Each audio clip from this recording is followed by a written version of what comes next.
न तुमको पुण्य की चिंता न हमको फिक्र नेकी की। तो क्या इम्तिजाज है, क्या कहने। वाह वाह वाह वाह वाह, जोरदार तालियां। वाह वाह वाह वाह। ये मैं लफ्जों पर शब्दों पर ध्यान दीजिएगा।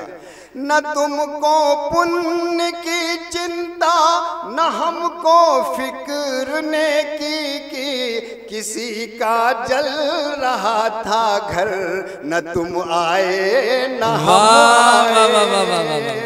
किसी का जल रहा था घर न तुम आए न हम आए।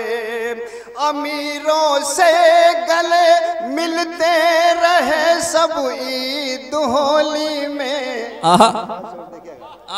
अमीरों से गले मिलते रहे सब ईद होली में।